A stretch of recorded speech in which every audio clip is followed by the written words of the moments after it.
Hello everyone, वेद prep CUET पीजीआईटी exam में आप सभी का स्वागत है। मेरा नाम पायल है और आज हम बात करने वाले हैं आप किस तरीके से गैट बी 2026 के एग्जामिनेशन के अंदर आप पार्ट ए के ऊपर अपना फोकस कर सकते हैं, किस तरीके से आपका मार्क्स जो है वो हम यहाँ पर बढ़ा सकते हैं। चलिए फिर आगे की तरफ बढ़ते हैं और सबसे पहले जानते हैं कि एग्जाम का पैटर्न क्या होने वाला है। तो गाइस, एग्जाम का पैटर्न अगर आप देखेंगे तो सेक्शन ए के अंदर आपके पास 60 क्वेश्चन पूछे जाते हैं, जिसमें से आपको 60 में से 60 क्वेश्चन अटेम्प्ट करने होते हैं। हर एक क्वेश्चन आपके पास 1 मार्कर होता है, यानी कि ऑलमोस्ट यहाँ पर 60 मार्क्स बनते हैं। वही सेक्शन बी के अंदर अगर आप देखेंगे, ये प्योरली आपके पास बायोटेक्नोलॉजी यानी कि लाइफ साइंसेस रिलेटेड सब्जेक्ट पूछे जाते हैं। यहाँ पर आपके पास 100 सवाल है और यहाँ पर आपको मात्र उनमें से 60 क्वेश्चन का आंसर देना है। हर एक क्वेश्चन आपके पास 3 मार्क्स का होने वाला है, यानी कि एट द एंड अगर आप यहाँ पर देख पा रहे हैं तो जो भी बच्चे सेक्शन ए में अच्छा कर जाएंगे, पार्ट ए के अंदर अच्छा कर जाएंगे, उनकी जो रैंक है वो खुद ब खुद नजर आने लग जाएगी। बिकॉज 100 में से 60 क्वेश्चन कोई भी कर जाएगा, यानी कि इतना सभी ने, आप 3 साल से बायोलॉजी इतने अच्छे से पढ़ते हुए आ रहे हैं, अगर आप 60 ना भी कर पाए तो 45 प्लस क्वेश्चन जो है वो आप आराम से अटेम्प्ट कर लेंगे। लेकिन बात कहां जाती है, नंबर ऑफ क्वेश्चंस, यानी कि यहाँ पर जो 60 क्वेश्चंस हैं वो अटेम्प्ट करने के लिए आप जो भी बच्चे हैं, फॉर एग्जाम्पल जिनका भी आईआईटी एग्जाम क्लियर नहीं होता वो गैट बी के लिए भी अटेम्प्ट देते हैं। तो आईआईटी एग्जाम में क्या नुकसान, मतलब क्या चीज की कमी रह गई थी, वहां पर आपके पास न्यूमेरिकल्स अच्छे से नहीं बन रहे थे, फिजिक्स केमिस्ट्री मैथ्स इस पर आपका फोकस नहीं था। तो अब आपके पास समय है कि इसके ऊपर फोकस कीजिए। अगर आपको पार्ट ए अगर अच्छा कर लेंगे तभी आपकी जो रैंक है वो सिंपली बनने वाली है। तो भाई पार्ट ए यानी कि सेक्शन ए के अंदर अच्छे मार्क्स लाने के लिए सबसे बेस्ट बुक आपके लिए यहाँ पर एनसीईआरटी हो जाएगी, यानी कि क्लास 11 एंड क्लास 12 की एनसीईआरटी के ऊपर आपको सिंपली फोकस करना पड़ेगा। चलिए, मैंने यहाँ पर सिंपली हाई स्कोरिंग टॉपिक जो है वो मेंशन कर दिए, किस किस यूनिट से आपको कौन कौन से टॉपिक्स पढ़ने, कौन कौन सी बुक से ये टॉपिक करने हैं। तो गाइस, सबसे पहले यहाँ पर आप देखेंगे फिजिक्स जो आपके पास क्लास 11th है, यानी कि एसएल अरोड़ा की जो बुक है आप यहाँ पर इस्तेमाल करेंगे अपनी क्लास 11th और क्लास 12th के कुछ टॉपिक्स पढ़ने के लिए, और जो कि आपको गूगल पर आराम से उसकी पीडीएफ भी अवेलेबल है।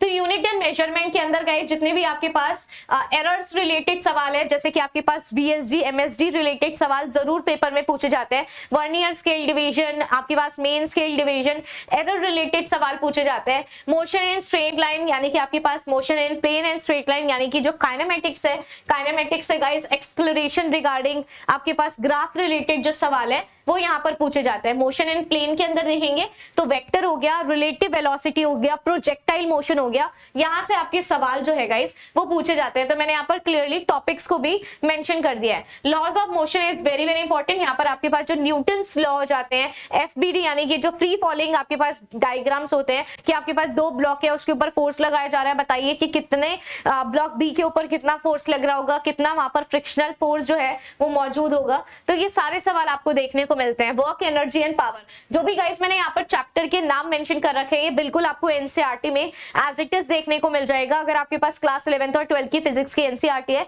आप उसके थ्रू भी पढ़ सकते हैं, बट सबसे बेस्ट बुक एसएल अरोड़ा हो जाता है। वहां पर आपके पास टॉपिक होते हैं, टॉपिक से रिलेटेड आपके पास ऑलमोस्ट 15 से 20 वहां पर क्वेश्चन भी दे रखे होते हैं। तो वो मुझे लगता है सबसे बेस्ट है कि आपने टॉपिक जस्ट थोड़ा सा मतलब क्रिस्प में पढ़ लिया, एक पेज अपना टॉपिक पढ़ लिया और उससे रिलेटेड आपके जितने भी अलग अलग तरीके के टाइप के क्वेश्चंस है आपने उन सभी को प्रैक्टिस कर ली। Work, energy and power guys very very important. Work energy theorem, kinetic energy, potential energy, यहाँ से बहुत सारे सवाल पूछे जाते हैं। पूछा ऐसे जाता है कि मान लीजिए अगर आपके पास लीनियर मोमेंटम बढ़ाया जा रहा है, 100% लीनियर मोमेंटम बढ़ रहा है, तो बताइए काइनेटिक एनर्जी कितनी तेजी से बढ़ेगा। तो इससे रिगार्डिंग आपके सवाल पूछे जाते हैं। और गाइस यहाँ पर कोलिजन रिलेटेड भी पढ़ लीजिएगा, इलास्टिक या फिर इन इलास्टिक कोलिजन भी इंपॉर्टेंट हो जाता है। अगर आपको ये छोड़ना है सिस्टम ऑफ पार्टिकल आप छोड़ सकते हैं, अदरवाइज ये भी बहुत ईजी है। यहाँ पर आपके पास एक तो मोमेंट ऑफ इनर्शिया से रिगार्डिंग क्वेश्चन आ जाता है, आपके जो एंगुलर मोमेंटम्स होते हैं L equals to I omega, वहां से क्वेश्चन आ जाता है। ग्रेविटेशन आपके लिए इंपॉर्टेंट है, एक्सेलरेशन ड्यू टू ग्रेविटी से सवाल पूछा जाता है, यानी कि small g equals to capital GM upon में r की स्क्वायर हो जाता है। काइनेटिक थ्योरी से गाइस आजकल मैं देख पा रही हूँ 2-3 साल से लगातार सवाल पूछे जा रहे हैं। स्पेसिफिकली रूट मीन स्पीड जो है वहां से एक सवाल आपको जरूर देखने को मिल जाएगा। नेक्स्ट आपके पास जो ऑसिलेशंस है वहां से आपको सवाल देखने को मिलेगा कि सिंपल हार्मोनिक मोशन किस तरीके से निकाला जाता है, टाइम पीरियड रिलेटेड, यानी कि time period equals to 2 pi under root L by g हो गया, K बाई M हो गया, यानी कि स्प्रिंग कांस्टेंट रिलेटेड सवाल जो है वो यहाँ पर देखने को मिलते हैं। तो ये कुछ टॉपिक्स है जो कि सुपर इंपॉर्टेंट है आप सभी के लिए। सिंपली आप मैथ्स भी देख सकते हैं, मैथ्स में कौन कौन से टॉपिक्स है।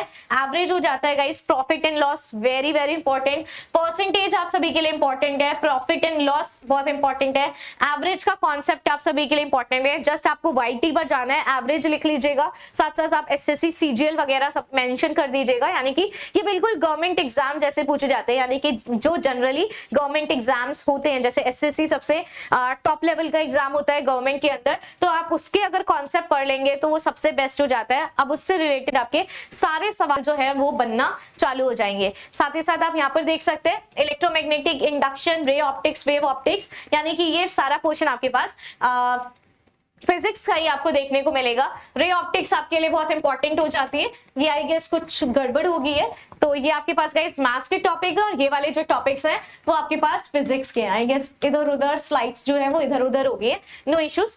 यहाँ पर आप देख सकते हैं किस तरीके से वेव ऑप्टिक्स है। वेव ऑप्टिक्स के अंदर पोलराइजेशन रिगार्डिंग आजकल सवाल जो है पूछे जा रहे हैं। रे ऑप्टिक्स के अंदर गाइस एक तो लेंस मेकर आपके पास सवाल पूछे जा रहे हैं, लेंस फॉर्मूला रिगार्डिंग सवाल जो है वो पूछे जा रहे हैं। Dual nature of matter guys very important, यहाँ से भी मैं हर साल सवाल देख रही हूँ। जो आपकी डी ब्रॉगली वेवलेंथ होती है, यानी कि lambda equals to h upon में mv, वहां से सवाल पूछे जा रहे हैं। एटम्स यानी कि जो बोर मॉडल है वहां से सवाल पूछा जा रहा है कि कितना उसका रेडियस होगा, कितनी उसकी एनर्जी होगी, इसके रिगार्डिंग सवाल पूछा जा रहा है। रेडियो एक्टिविटी के रिगार्डिंग सवाल पूछा जा रहा है कि आपके पास इसकी हाफ लाइफ है, इतना % आपके पास चीज मौजूद है, बताइए जब आपके पास 10 हाफ लाइफ हो जाएगी तो ये आपके पास कितना कंपाउंड बचेगा। अगर आपके पास समय है और आप और ज्यादा पढ़ना चाहते हैं तो आप लॉजिक गेट्स भी पढ़ सकते हैं। बाई चांस समटाइम्स ये लॉजिक गेट्स के रिगार्डिंग सवाल भी देखने को मिल जाते हैं, और या फिर एंड वाले जो कॉन्सेप्ट्स होते हैं। सेम गाइस केमिस्ट्री भी देख सकते हैं। केमिस्ट्री क्लास 11 के अंदर सबसे इंपॉर्टेंट आपके पास some basic concepts of chemistry है, यानी कि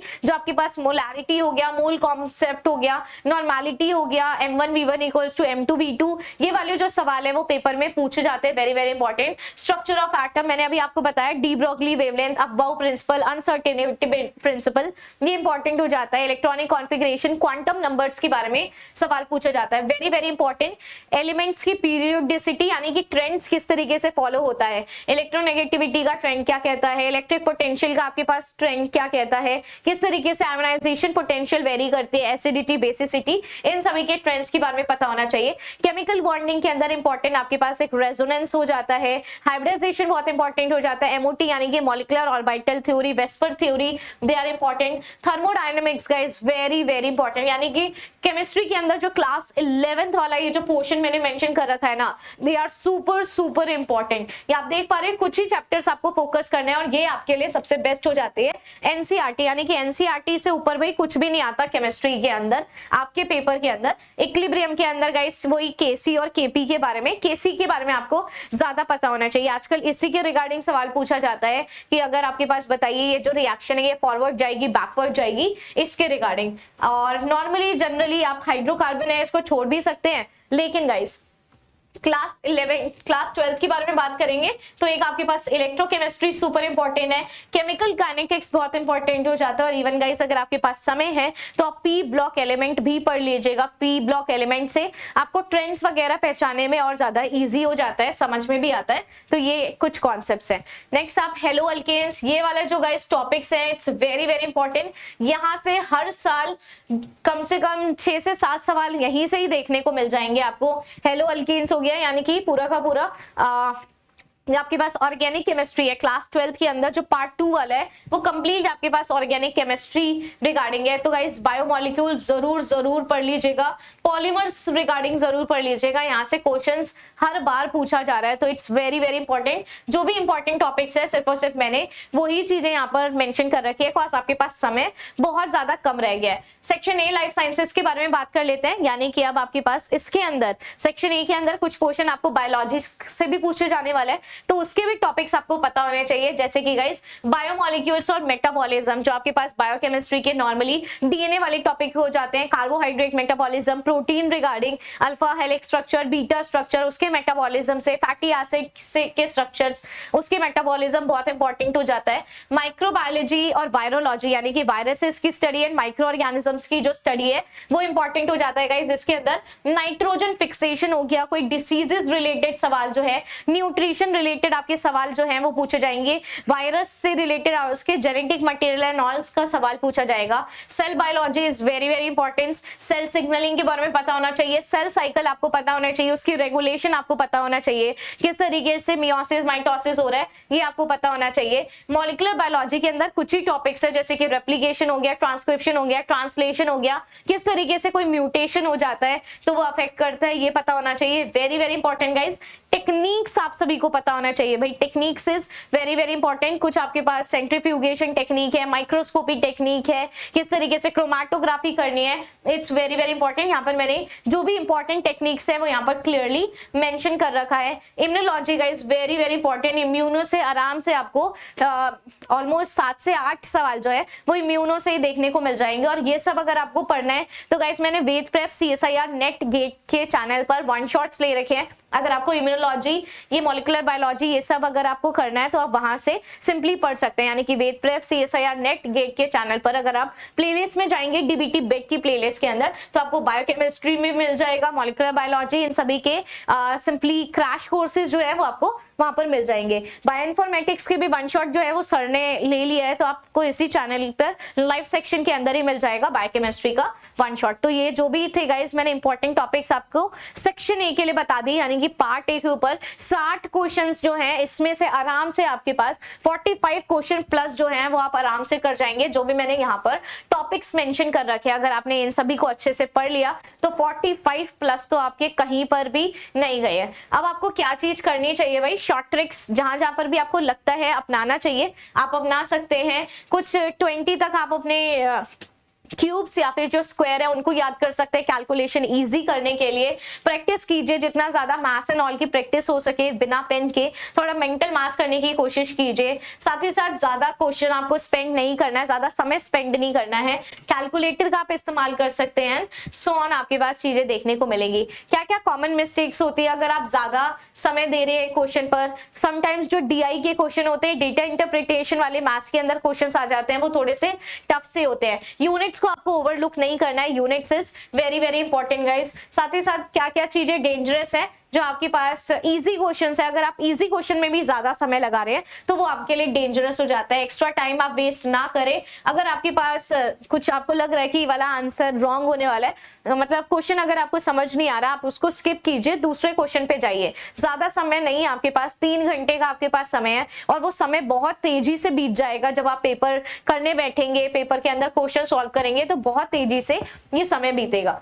और जितनी ज्यादा नेगेटिव मार्किंग कम हो सके कम करने की कोशिश कीजिए। किस तरीके से आप अपनी प्रैक्टिस कर सकते हैं स्ट्रैटेजीज को, भाई अपने टॉपिक्स को फोकस कर लीजिए। 5 से 6 टॉपिक जो है वो आप एक समय पे पढ़ सकते हैं, बिकॉज अब आपके पास 15 दिन का ही समय रह गया है। तो जितने ज्यादा टॉपिक हो सके 4 से 5 एटलीस्ट टॉपिक दिन में पढ़ने की कोशिश कीजिए।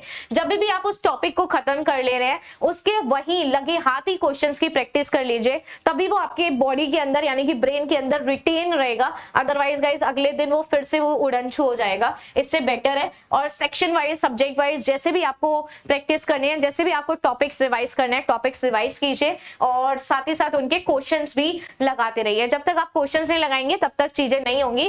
एंड फाइनली गाइज जब आपके पास लास्ट वीक रहने जाएगा, लास्ट हफ्ते के अंदर आप लगातार 2-2 मॉक लगाइए, एक सुबह मॉक लगाइए, एक शाम में लगाइए। मैं तो अभी गाइड करूंगी कि आप अभी से अपने मॉक लगाना स्टार्ट कर दीजिए। एटलीस्ट आप पूरे दिन के अंदर एक मॉक लगाइए। अगर आपके पास मॉक नहीं है तो आप अपने PYQ के पेपर उठा लीजिए, उसको कंप्लीट कीजिए। क्या वो आप 3 घंटे में कर पा रहे हैं? अगर आप 3 घंटे में नहीं कर पा रहे, कौन कौन से दिक्कत आ रही है, कौन कौन से क्वेश्चंस आपको क्लियर नहीं हो पा रहे अभी भी, तो इस तरीके से अगर आपके पास इनिशियली मॉक्स नहीं है, बिकॉज धीरे धीरे आपको चैनल के ऊपर ही मॉक्स देखने को मिल जाएंगे और इवन मैंने यहाँ पर फुल मॉक लेंथ टेस्ट जो है वो भी करवाया, तो आप जाकर लाइव सेक्शन के अंदर वो भी देख सकते हैं, ठीक है। तो आपको टाइम वगैरह का सब कुछ मैनेज करते हुए चलना पड़ेगा। किस तरीके से आपको अटेम्प्ट करना है ये सभी को पता है कि सबसे पहले इजी क्वेश्चंस करो, एक बार स्किमिंग जरूर कर लो। जब भी आपको आपके सीबीटी एग्जामिनेशन है, आपके हाथ में माउस रहेगा, तो एक बार गो थ्रू कर लीजिए सारे क्वेश्चंस पर। जब भी आप इस तरीके से गो थ्रू करेंगे ना, तो आपको खुद ही पता चल जाएगा, ओ भाई ये सीआई का क्वेश्चन है, ये मेरे पास वर्किंग टाइम का क्वेश्चन है, ये तो मैंने कर रखे हैं, तो ये वाले क्वेश्चन जो है वो हो जाएंगे, तो इनको मैं सबसे पहले कर लेती हूँ। तो जिनमें भी कम समय लगेगा उनको पहले कर लीजिए, और फिर बाद में मॉडरेट एंड फाइनली अपने डिफिकल्ट वाले सवाल को कर सकते हैं। और गाइस जितना गेस कम हो सके कम से कम करिए, बिकॉज नेगेटिव मार्किंग जितना कंट्रोल करेंगे उतना बेटर रहेगा, जितना पॉजिटिव मार्क्स बना के रखेंगे उतनी आपकी रैंक के लिए बेटर हो जाएगा, ठीक है। और जो भी गाइस प्लेलिस्ट है, आप टॉपर सीरीज भी देख सकते हैं अपनी क्वेश्चन प्रैक्टिस के लिए, साथ साथ गैट बी के लिए न्यूमेरिकल जो सीरीज है आप उसको भी रेफर कर सकते हैं। मोस्ट इंपॉर्टेंट गाइस, वेद पेप CSIR नेट गेट चैनल पर आपको थ्योरी क्लासेस भी देखने को मिल जाएंगी, तो आप जाकर वहां पर ये टिश्यू कल्चर यानी कि जो आपके खुद के सिलेबस के अंदर है वो जाकर वहां से पढ़ सकते हैं। Bio process engineering and all पढ़ सकते हैं, इम्यूनोलॉजी पढ़ सकते हैं, तो बहुत सारे आपके लिए क्रैश कोर्सेज करवा रखे हैं, तो वहां पर आप जाकर देख सकते हैं। जो भी बच्चे उन्होंने गैट बी के लिए पढ़ रहे हैं, प्लीज मैं रिकमेंड करूंगी कि डीबीटी बैक के न्यूमेरिकल क्लासेस भी जरूर देख लीजिएगा, बिकॉज जो भी आपके गैट बी के अंदर चीजें आती हैं वही सेम टू सेम डीबीटी के अंदर भी देखने को मिलती है। और एक और इन्फॉर्मेशन गाइस, अगर आपको और ज्यादा डिटेल में स्टडी करनी है, टेस्ट सीरीज चाहिए, तो इसका प्राइस आपके पास 799 रुपीज हो चुका है। इसके अंदर आपको टेस्ट सीरीज भी प्रोवाइड करी जाएंगी और यहाँ पर भी आपको टेस्ट सीरीज मिलने वाली है। अगर आपको इससे रिलेटेड कोई और जानकारी चाहिए, कुछ और आप वन शॉट चाहते हैं, तो आप कमेंट सेक्शन के अंदर अपनी क्वेरीज ड्रॉप कर सकते हैं। Thank you so much and take good care of yourself.